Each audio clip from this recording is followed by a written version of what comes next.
नमस्कार। आयुक्त कोष एवं लेखा कार्यालय द्वारा आयोजित आईएफएमआईएस के प्रशिक्षण सत्र में आप सभी का स्वागत है। आज हम लोग बात करेंगे आईएफएमआईएस के अंतर्गत जो ऑन रिक्वेस्ट ट्रांसफर की सुविधा प्रदान की गई है उसके बारे में। आप अपनी स्क्रीन पे देख सकते हैं, ये हमारे आईएफएमआईएस की लॉगिन स्क्रीन है।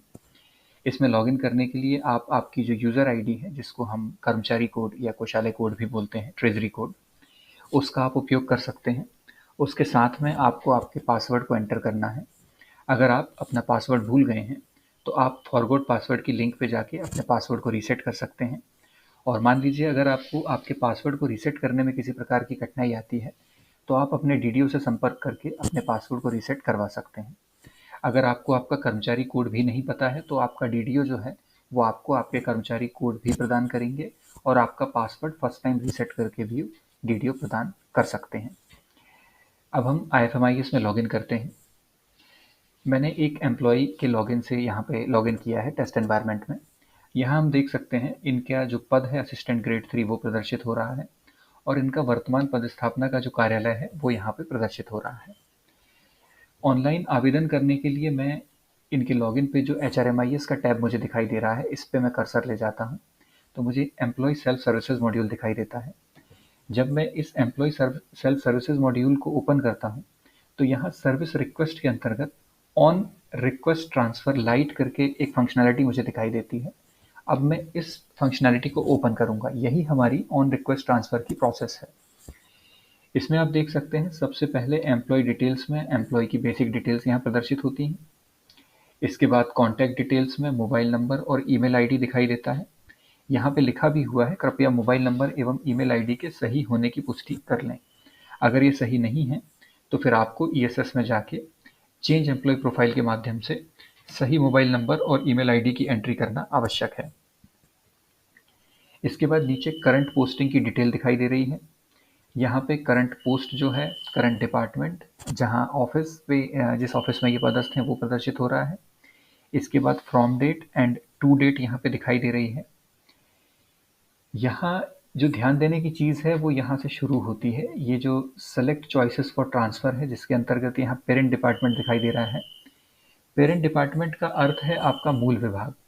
चूंकि ये सुविधा वर्तमान में केवल रेवेन्यू डिपार्टमेंट के लिए प्रदान की गई है, अतः यहाँ पे केवल एक विभाग ही आपको प्रदर्शित होगा, रेवेन्यू। मैंने उसका चयन किया। इसके बाद यहाँ मुझे पूरे जो रेवेन्यू डिपार्टमेंट के एचओडीज हैं उनकी लिस्ट दिख गई। देखिए, एचओडी का चयन आप बहुत ध्यान से करें। एचओडी का अर्थ हुआ हेड ऑफ द डिपार्टमेंट, यानी विभागाध्यक्ष। आप अगर आप जब आवेदन करें तो इस बात की पूरी जानकारी ले लें कि वर्तमान में या वास्तव में आपके जो एचओडी हैं वो कौन से हैं। अगर आप यहाँ पे गलत एचओडी का चयन करेंगे तो जब आप ट्रांसफ़र रिक्वेस्ट यहाँ पे अप्लाई करेंगे तो वो गलत एचओडी की तरफ मूव कर जाएगी और ऐसा हो सकता है कि तय समय में आवेदन करने के बाद भी आपकी जो रिक्वेस्ट है वो आपके विभागाध्यक्ष स्तर पे एंटरटेन ना की जाए, क्योंकि वो गलत एचओडी की तरफ मूव कर गई है। तो इन कर्मचारी के लिए मैंने एचओडी में प्रिंसिपल रेवेन्यू कमिश्नर जो हैं उनका चयन किया। इसके बाद जो फर्स्ट ऑप्शन है ये भरना कंपलसरी है। मैंने यहाँ पे डिपार्टमेंट का चयन किया, रेवेन्यू। उसके बाद मैंने ऑफिस का चयन किया। मान लीजिए ये कर्मचारी चाहते हैं कि इन्हें कलेक्टर बालाघाट में ट्रांसफ़र इनका करना है, या ये रिक्वेस्ट डालना चाहते हैं कि मुझे कलेक्टर बालाघाट में स्थानांतरित कर दिया जाए। इसके बाद यहाँ लोकल ऑफिस चयन की बात हो रही है। लोकल ऑफिस का अर्थ यहाँ ये हुआ कि अगर ये कलेक्टर बालाघाट के अंतर्गत किसी ऑफिस में जाना चाहते हैं तो उसका वो चयन यहाँ पे कर सकते हैं। यहाँ मैंने कलेक्टर बालाघाट के अंतर्गत एक लोकल ऑफिस जनरल इलेक्शन नाम से जो है उसमें मैंने इनका पहला जो ऑप्शन है वो फिल कर दिया। इसके बाद मैं दूसरे ऑप्शन का चयन करता हूँ। डिपार्टमेंट में फिर से रेवेन्यू सेलेक्ट करूँगा। ऑफिस नेम में मान लीजिए मैं तहसीलदार कटंगी का चयन करता हूँ। लोकल ऑफिस में मेरे पास में देखिए तहसीलदार कटंगी और अदर्स करके विकल्प खुल रहा है। अदर्स का विकल्प यहाँ इसलिए दिया गया है कि मान लीजिए लोकल ऑफिस में उस कार्यालय का नाम नहीं दिख रहा है जिस कार्यालय के लिए आपको आवेदन करना है, तो आप अदर्स का चयन करें और यहाँ पे उस कार्यालय का नाम एंटर कर दें। इसके बाद आपके पास आप चाहें तो आप थर्ड ऑप्शन भी अपना प्रदान कर सकते हैं। मैंने थर्ड ऑप्शन दिया कलेक्टर बड़वानी के लिए। इनके अंतर्गत जो लोकल ऑफिसेज हैं वो यहाँ दिखाई दे रहे हैं। इनमें से किसी एक लोकल ऑफिस का चयन मैं कर सकता हूँ। चयन की अनिवार्यता नहीं है, आपको केवल जो पहला ऑप्शन है वो कंपलसरी है। आप डिपार्टमेंट और ऑफिस के नेम तक सेलेक्ट करिए। लोकल ऑफिस में अगर आपका जिस लोकल ऑफिस में आप जाना चाहते हैं वो दिखाई नहीं देगा तो आपके पास अदर्स का विकल्प मौजूद है। आप अदर्स का सिलेक्शन करके आप मैनुअली उस ऑफिस का नाम टाइप कर सकते हैं। इसके बाद रीज़न में हम एक रीज़न डालेंगे कि हम ट्रांसफ़र क्यों चाहते हैं। मैंने यहाँ पे हेल्थ रिलेटेड इश्यूज डाल दिया है। इसके बाद यहाँ डॉक्यूमेंट डिस्क्रिप्शन होगा। डॉक्यूमेंट में आप डॉक्यूमेंट अटैच कर सकते हैं। क्या डॉक्यूमेंट, जैसे हेल्थ इश्यूज मैंने लिखा है तो जो आपकी मेडिकल रिपोर्ट्स वगैरह है वो आप यहाँ पे लगा सकते हैं। अधिकतम साइज उसका 200 KB है। इसके बाद मैं यहाँ सबमिट पे क्लिक करता हूँ तो मुझे मैसेज प्रदर्शित होता है, do you want to submit the data.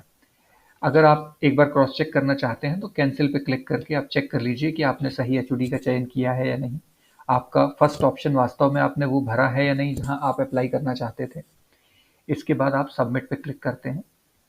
जब मैं इस रिक्वेस्ट को सबमिट करता हूं तो यहाँ स्क्रीन पे मैसेज फ्लैश होता है, after submission your request has been submitted successfully. इसके बाद एक request ID, date and time आपको यहाँ प्रदर्शित होगा। अगर मान लीजिए आप इस रिक्वेस्ट को कैंसिल करना चाहते हैं तो आप वापस से ईएसएस मॉड्यूल के अंतर्गत जाइए और ऑन रिक्वेस्ट ट्रांसफर कैंसिलेशन का जो प्रोसेस है इस पर क्लिक कर दीजिए। इस प्रकार से स्क्रीन ओपन होगी। यहाँ पे आप जो आपकी ट्रांसफर रिक्वेस्ट है उसको सेलेक्ट करके कैंसिल भी कर सकते हैं। जब आप इसको कैंसिल करेंगे तो ये रिक्वेस्ट हट जाएगी। मान लीजिए आपने गलत एचओडी का चयन कर लिया, ये चीज़ आपको पता चल गई, या फिर आपने ऑप्शन भरने में कोई गलती कर दी तो आप यहाँ से अपनी रिक्वेस्ट को कैंसिल कर सकते हैं।